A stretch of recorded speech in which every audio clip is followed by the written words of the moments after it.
कृष्णा। ओम नमः शिवाय। शनि देव भगवान की जय, बजरंगबली हनुमान की जय। आज शनिवार के दिन सुनी जाने वाली कहा जाता है कि शनि देव की व्रत कथा साथ ही बजरंगबली की कथा जरूर सुने। इस कथा के सुनने से सभी प्रकार के मनोवांछित फल की प्राप्ति होगी, कष्ट पीड़ा चिंताएं दूर होगी। तो बोलिए शनि देव भगवान की जय, बजरंगबली हनुमान की जय। एक समय की बात है, स्वर्ग लोगों में सबसे बड़ा कौन है, इसी प्रश्न पर सभी नवग्रह वाद विवाद में छिड़ गए। इस फैसला करने के लिए सभी देवताएं ने नवग्रह राजा इंद्र के पास पहुँचे और बोले, सूर्य, चांद, मंगल, बुध, बृहस्पति और शुक्र, शनि, देवराज इंद्र, आपको यह फैसला करना होगा कि हम में से सबसे बड़ा कौन है।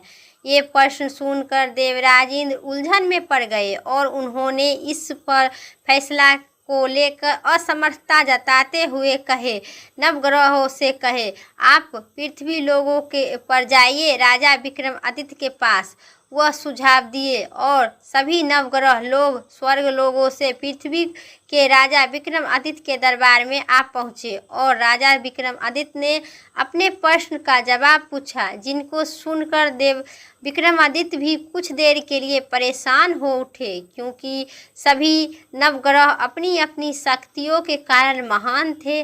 किसी को छोटा या बड़ा कहना उनके लिए परेशानी के कारण बन सकता था। तभी अचानक राजा विक्रमादित्य को एक सुझाव सूझा और उन्होंने अलग अलग धातुओं जैसे निर्माण करवाए, जैसे सोना, चांदी, कांसा, तांबा, सीसा, रागा, जस्ता, अभ्भक और लोहे के 9 आसन बनवाए। सबसे आगे लोहे सोने और सबसे पीछे लोहे को आसन रख दिए। राजा ने सभी देवताओं को अपने अपने आसन पर बैठने के कहे।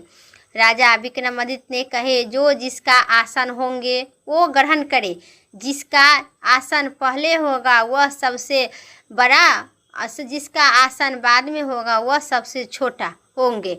चूँकि लोहे के आसन सबसे पीछे था, इसलिए शनिदेव समझ गए थे कि मुझे सबसे छोटा बना दिया गया है। इस फैसले से शनिदेव नाराज होकर बोले, हे राजन, तुमने मुझे सबसे पीछे बैठाकर मेरा अपमान किया है। मेरी शक्ति में से तुम्हें परिचय नहीं है। सूर्य एक राशि में 1 महीना तक रहते हैं, चंद्रमा 2 महीना तक रहते हैं, मंगल 2.5 महीना तक और बुध और शुक्र 1-1 महीना तक रहते हैं, बृहस्पति 13 महीना तक रहते हैं। लेकिन किसी भी राशि में मैं 2.5 वर्ष से लेकर 2.5 साढ़े 7 वर्ष तक रहता हूँ। बड़े बड़े देवता भी मेरा प्रकोप के पीड़ा से विचलित हुआ है। अब तुम्हारी बारी है, तू मेरे प्रकोप से सावधान रहना। इस पर राजा विक्रमादित्य ने कहे, जो भाग में लिखा होगा वैसा ही होगा। देवराज फिर शनिदेव ने कहे, कुछ दिन बाद जब राजा विक्रमादित्य पर सारी साटी की दशा आई तो शनिदेव ने घोड़े के व्यापारी के रूप धारण किए और बहुत से घोड़े के साथ विक्रमादित्य के गांव पहुंच गए।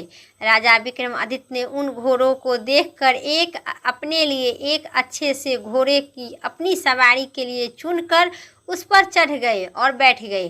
राजा जैसे ही उस घोड़ा पर बैठा और सवार हुई, वह बिजली की गति में घोड़ा दौड़ पड़ा। तेजी से दौड़ते हुए घोड़े राजा को दूर देश एक जंगल में जाकर फिर वहां पर गिराकर और अंतर्ध्यान हो गए वो घोड़ा। राजा ने नगर लौटने के लिए जंगल में भटकने लगे, लेकिन राजा को कोई रास्ता नहीं मिला। राजा ने बहुत सी तेज से भूख प्यास लगी थी। जंगल में घूमते घूमते राजा को एक चरवाहा मिला। राजा ने उससे पानी मांगकर पी लिए और राजा ने उसे अपने अंगुली से चरवाहा को अंगूठी निकालकर दे दिए। उससे रास्ता पूछकर जंगल से निकलकर पास के एक नगर में चले दिए। नगर पहुंचकर राजा ने एक सेठ जी का दुकान पर बैठ गए। राजा ने कुछ देर दुकान पर बैठने से सेठ की बिक्री हुई। सेठ ने राजा को भगवान समझकर भाग्यवश समझा और उन्होंने अपने घर भोजन के लिए ले गए। सेठ जी ने घर में ले गए और घर में सोने का कमरे में छोड़कर सेठ की उसी कुछ देर के लिए बाहर निकल गए। और तभी राजा ने देखते देखते खूंटी से सोने को हार निकल गया। तो राजा ने पूछने लगा तो खूंटी हार निकल गया है। इस पर राजा क्रोधित हो गए और उसे विक्रमादित्य की चोरी के इल्जाम करने की अपराध में विक्रमादित्य के हाथ पांव कटवाने के आदेश दिया। पर कुछ दिन बाद एक ते हाथ पांव काट के विक्रमादित्य के और सड़क पर फेंक दिया गया। कुछ दिन बाद उसी रास्ते से गुजरे एक तेली उसे उठाकर अपने घर ले गए और उसे ठीक ठाक करके और अपने उस केल्हू पर बैठा दिए। राजा को आवाज़ देते देख विक्रमादित्य को उस केल्हू पर बैठा राजा बैठकर बैल को हाँकता रहा। इसी तरह से तेली को बैल चलता रहा और राजा को भोजन मिलता रहा। शनि के प्रकोप से सारी साटी पूरी होने पर वर्ष ऋतु प्रारंभ हो चुकी थी। एक रात विक्रमादित्य ने मेघ महल गा रहे थे। पास से गुजरी उनके एक मेघ महल सुनी एक अच्छी लगा। एक राजकुमारी मनभावनी ने उसी नगर से गुजर रही थी, पर सब रथ पर सवार होकर पास से घर से गुजरी।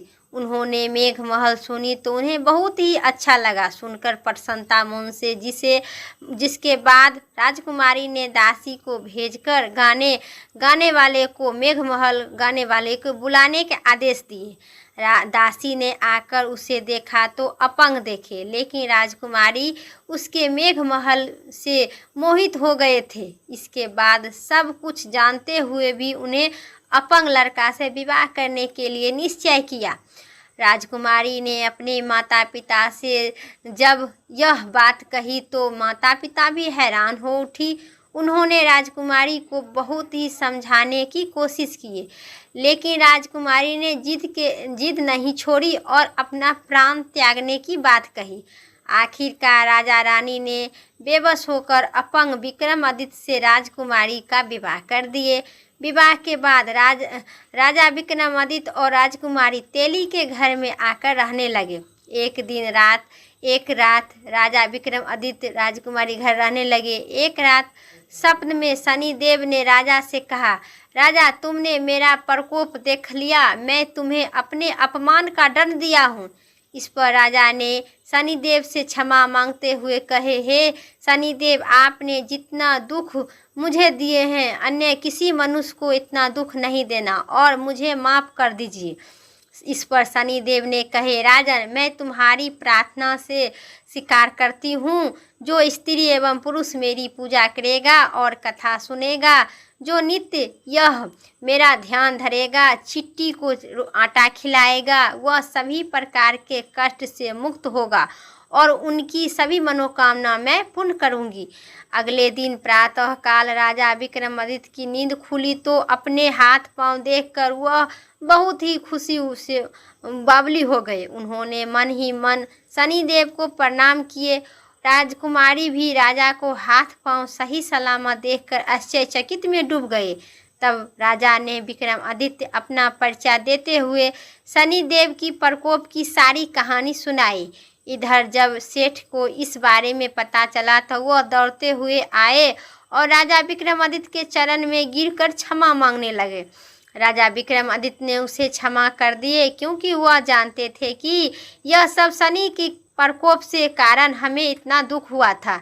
सेठ ने राजा विक्रमादित्य को पुनः अपने घर ले गए और उन्हें भोजन अच्छे पकवान से भोजन करवाकर आदर पूर्वक उन्हें सम्मान देकर और अपनी राजकुमारी के विदा करा दिए।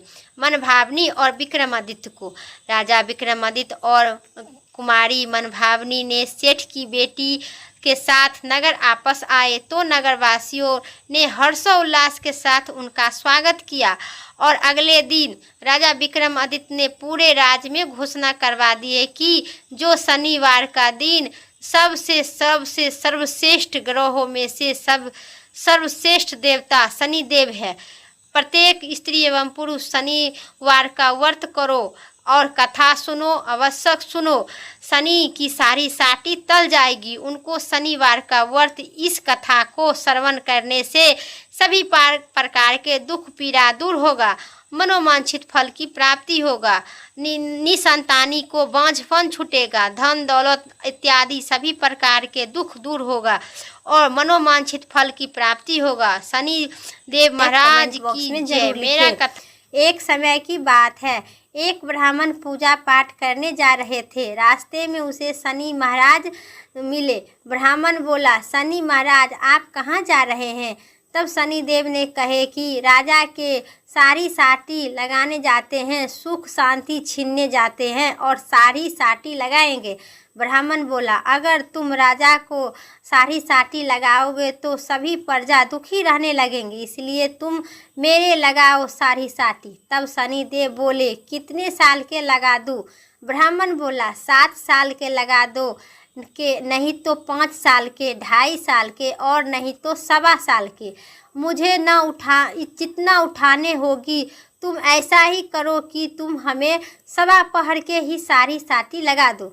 शनिदेव ने कहे, ठीक है ब्राह्मण, तो मैं 1.25 पहर के ही आपको सारी साटी तुम्हें लगाता हूँ। इसके बाद ब्राह्मण देवता नदी के किनारे आसन बिछाकर पाठ पूजा करने लगे तो नदी के में 2 मृत शरीर बह जा रहे थे। ब्राह्मण ने उस मृत शरीरों को निकालकर अपने घुटने के नीचे दबाकर रखे थे। देखते देखते वहाँ दोनों मृत राजा के दोनों शरीर के बेटा था, जो सिर ब्राह्मण ने अपने घुटने से दबाकर रखा था। फिर ब्राह्मण के पास शनिदेव आए और बोले, ब्राह्मण, तुमने राजा के लड़के के सिर काट कर रखा है। तब ब्राह्मण बोला, किसी को मत कहना कि मुझे शनि की दशा लगी है और इसके बाद शनि देव और मैं राजा के बेटा के पुत्र का दबा कर रखता हूँ। फिर उसके बाद शनिदेव वेश बदलकर नगर में चले गए। वहाँ जाकर उन्होंने एक आदमी से कहे कि नदी के किनारे एक ब्राह्मण अपने घुटने के नीचे राजा के दोनों बेटे के सिर पकड़ के रखा है। देखते देखते वह बात पूरी नगर में फैल गया। जब वहाँ बात राजा तक पहुँची तब राजा तो ने कहने लगा कि ब्राह्मण को सूली पर चढ़ा दो। राजा के आदेश के अनुसार ब्राह्मण को सूली पर चढ़ाने की तैयारी हो गई। पहले तो सोने की सूली गढ़वाई गई। जैसे ही सोना का सूली ब्राह्मण के लिए गढ़ाया गया, उसी प्रकार से तुरंत टूट गया। फिर सोने के ब्राह्मण के फांसी और सूली पर चढ़ाने के लिए फिर प्रयास किया राजा ने। वैसे फिर सोना के नहीं हुआ तो तांबा, लोहे, कांसा, पीतल 9 धातुओं को सूली गढ़वाई गई। लेकिन 9 धातुओं में से अलग अलग सूली गढ़वाते हुए उसी प्रकार, उसी समय, उसी वक्त वो सूली टूट कर गिर जाता था।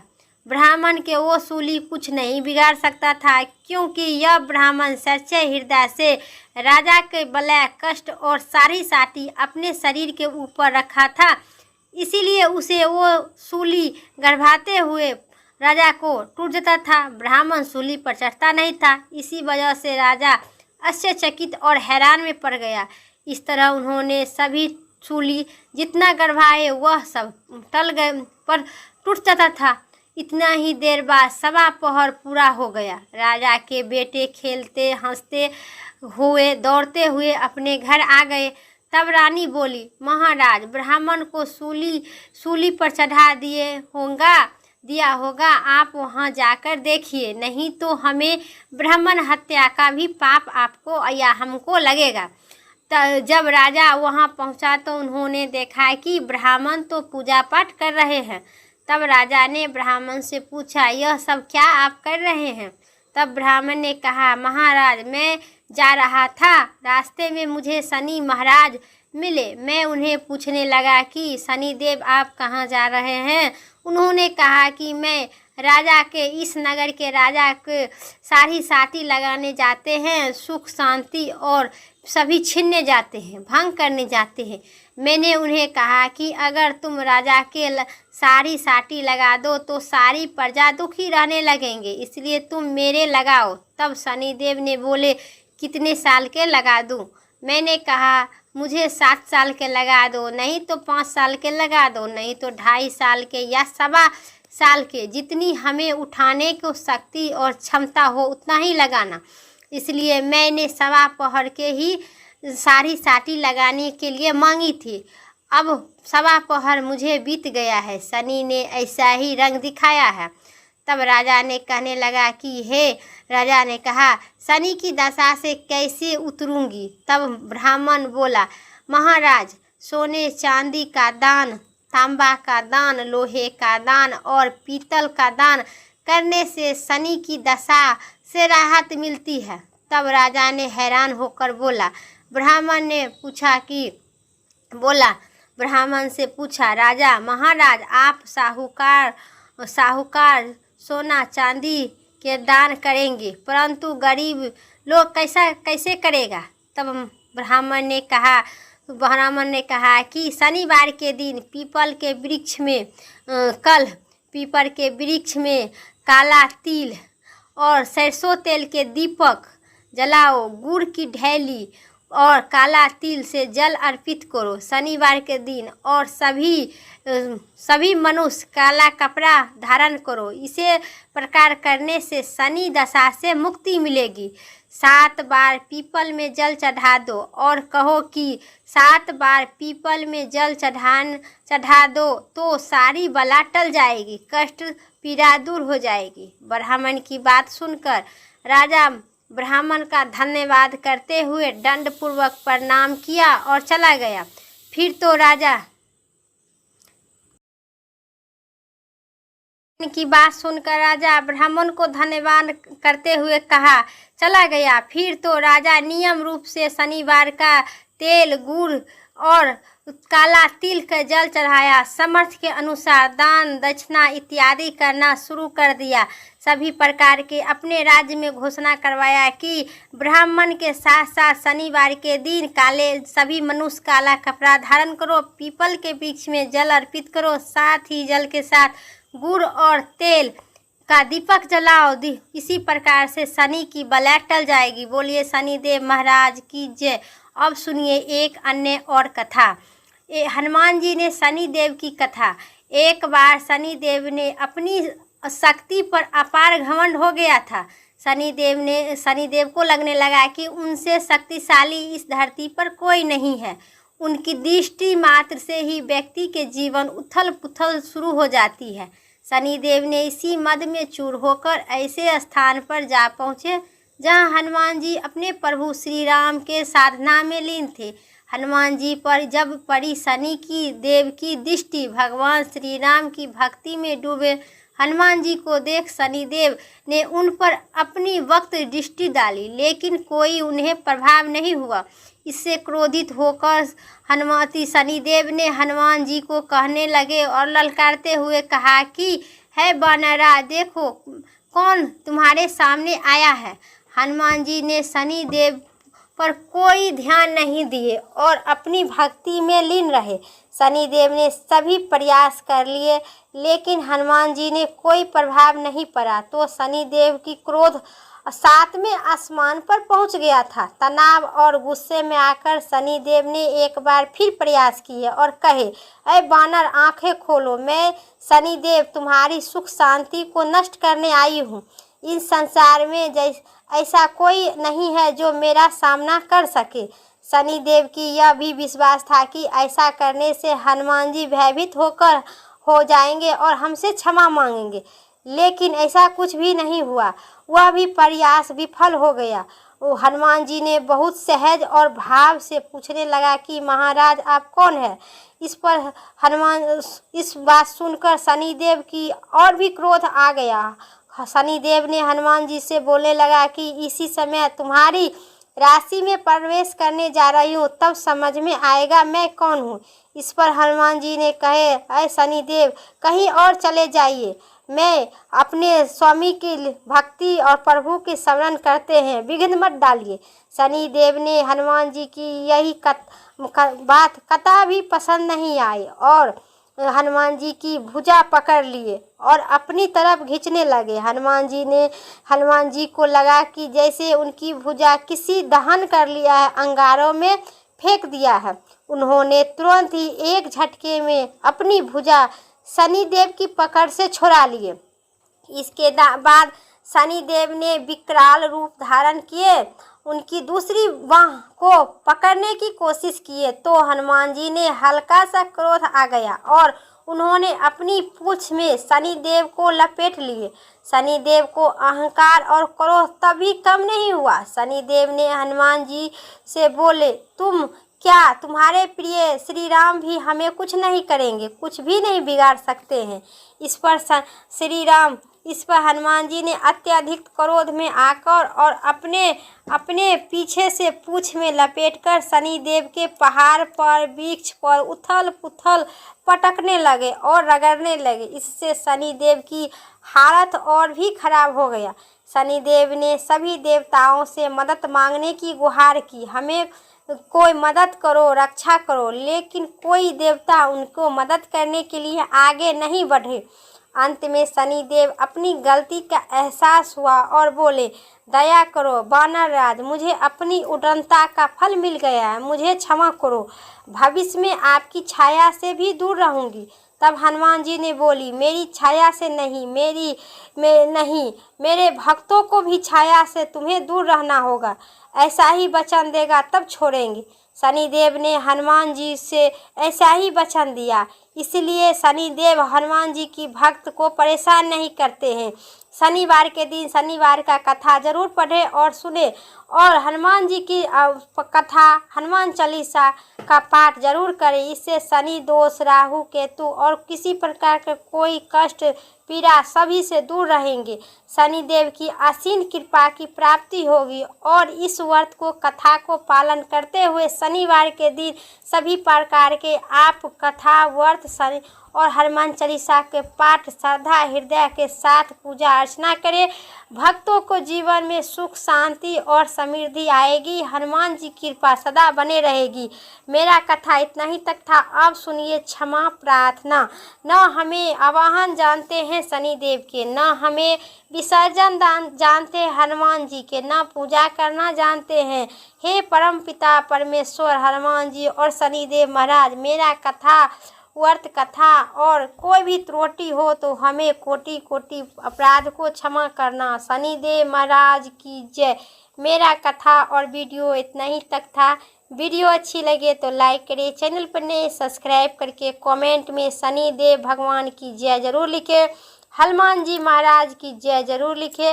फिर अगली वीडियो लेके आते हैं, तब तक के लिए जय श्री राम, हर हर महादेव।